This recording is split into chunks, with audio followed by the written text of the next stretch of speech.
வணக்கம். இது நிலா கிச்சன். இன்றைக்கி நாம் ஒரு இன்ட்ரெஸ்டிங்கான ரெசிபி தான் பார்க்க போகிறோம்.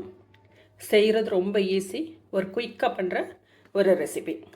சைட் டிஷ்ஷாக பண்ணிக்கலாம், ரைஸோடு சாப்பிட்டுக்கலாம், சப்பாத்தி தோசையோடு கூட சாப்பிட்டுக்கலாம். இப்போ இது எப்படி பண்ணலாம் அப்படின்னு சொல்லிட்டு பார்க்கலாம்.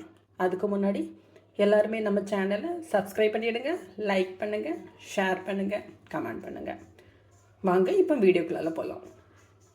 எல்லாருமே நோட்டிஃபிகேஷனுக்காக பெல் ஐக்கானை கிளிக் பண்ணி வச்சுடுங்க. நம்ம வீடியோஸ் போட்ட உடனே நீங்கள் பார்க்கலாம்.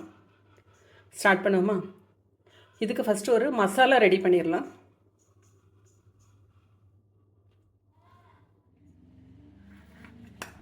ஃபஸ்ட்டு ஒரு மசாலா ரெடி பண்ணிடலாம். ஒரு 7 பல்லு பூண்டு, 7 சின்ன வெங்காயம், 1/2 டீஸ்பூன் ஜீரகம், ஒரு இஞ்சி, மிளகு ஒரு 1/2 டீஸ்பூன், 1 டீஸ்பூன் அளவுக்கு சோம்பு, ஒரு சின்ன பீஸ் பட்டை, தக்காளி ஒரு முழு தக்காளி, பெரிய தக்காளி எடுத்துக்கிறேன். நல்ல பழுத்த தக்காளி எடுங்க, நல்ல கலர் கிடைக்கும். இதோட 1 டீஸ்பூன் அளவுக்கு மிளகாய் பொடி, காரத்துக்கு தக்கற நீங்கள் பார்த்து போட்டுடுங்க. 1/4 டீஸ்பூனோட கம்மியாக மஞ்சள் பொடி. இது எல்லாம் சேர்த்து ஒரு பேஸ்ட் அட்டிப்பா அரைச்சி எடுத்துருவோம். பேன் அடுப்பில் வச்சு ஃபஸ்ட் ஆயில் விட்டுக்கிடலாம்.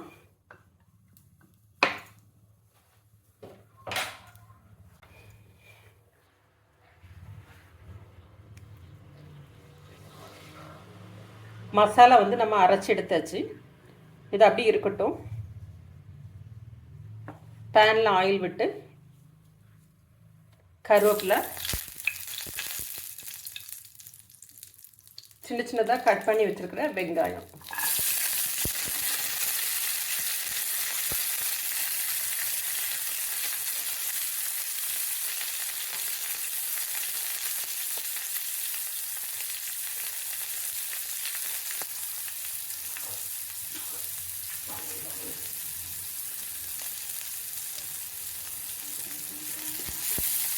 வெங்காயம் போட்டு நல்லா வதங்கட்டும்.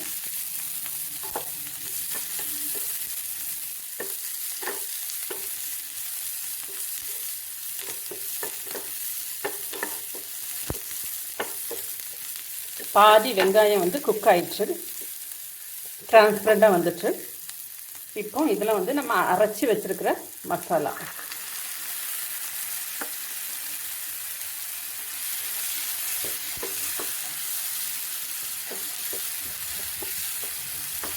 இந்த மசாலா எண்ணெய் பிரிஞ்சு வரட்டும். அது வரைக்கும் ஸ்லோ ஃப்ளேமில் வச்சு, ஸ்லோ டு மீடியம் வைங்க. கொஞ்சம் டைம் எடுத்து குக் ஆகட்டும். நம்ம ஹை ஃப்ளேமில் வச்சு நம்ம குக் பண்ணுறத விட மீடியம் டு லோ ஃப்ளேமில் வச்சு அந்த மசாலா வெந்து வரச்சுன்னா டேஸ்ட் அதிகம்.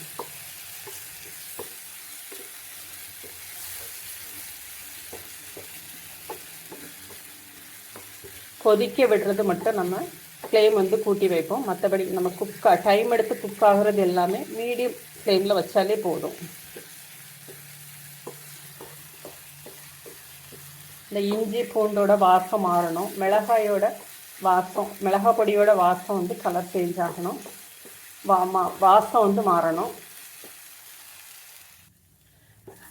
மசாலா நல்லா வெந்துச்சு, ஈரப்பதம் நல்லா போயிடுச்சு, நெடி போயிடுச்சு. இப்போ இதில் கட் பண்ணி வச்சுருக்கிற 100 கிராம் பன்னீர்,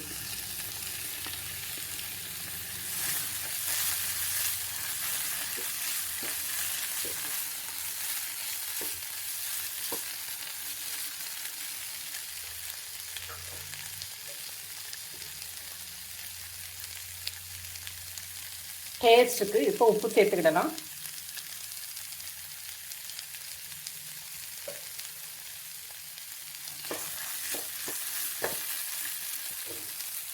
இந்த பன்னீரும் மசாலாவும் கொஞ்சம் மிக்ஸ் ஆகட்டும்.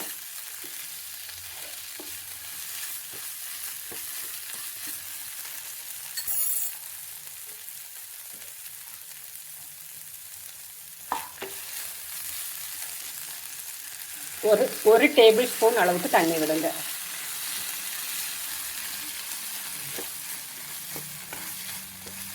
அப்போ தான் அந்த உப்பு எல்லாம் மசாலா எல்லாம் ஒன்றா சேரும்.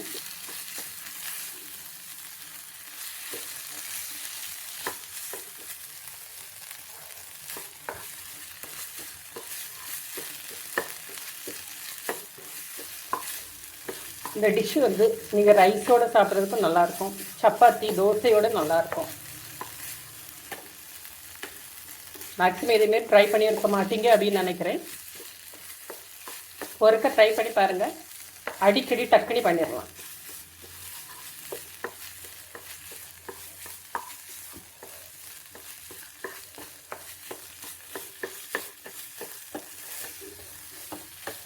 இப்போ தண்ணி நல்லா வத்திட்டு இதோட ஒரு எக்கு,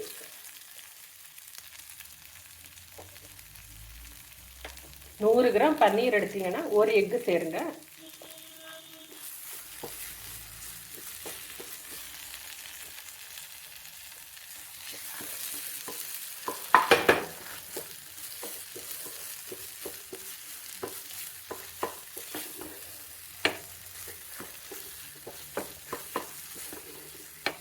எல்லாம் ஒன்றா நல்லா பிளெண்ட் ஆகட்டும்.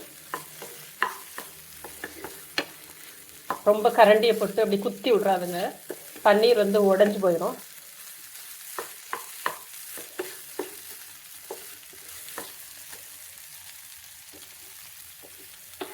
ஒரு ஜெண்டில் அப்படி மிக்ஸ் பண்ணி விடுங்க. நம்ம டிஷ் வந்து ரெடி ஆகிடுச்சு ஆல்மோஸ்ட்டு. ரொம்ப குயிக்காக பண்ணக்கூடிய ஒரு ரெசிபி. சப்பாத்திக்கு ரொம்ப நல்லாயிருக்கும், ரைஸோட போய் சாப்பிட்டுக்கலாம்.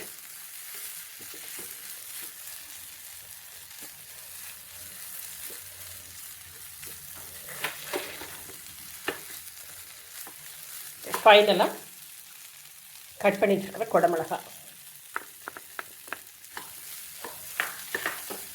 குடமிளகா இல்லை அப்படின்னா விட்டுருங்க. ஒரே ஒரு க்ரீன் சில்லியை மட்டும் கட் பண்ணி போடுங்க.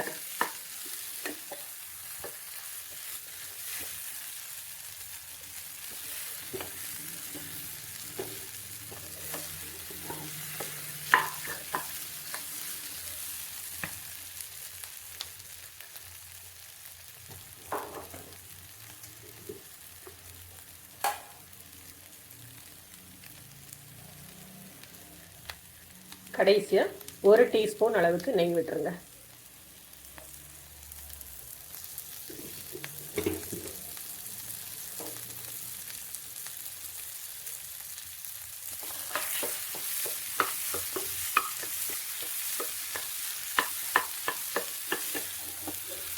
இப்போ நல்லா உதிரியாட்டு வந்துட்டு பாருங்க.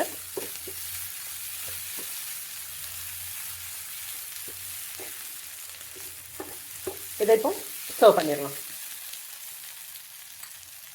நம்மளோட பன்னீர் எக் ரெடி ஆயிடுச்சு. இது போல் நீங்களும் செஞ்சு பாருங்கள். செஞ்சு பார்த்துட்டு எப்படி இருக்குது அப்படின்னு சொல்லிட்டு ஃபீட்பேக் கொடுங்க. தேங்க்யூ.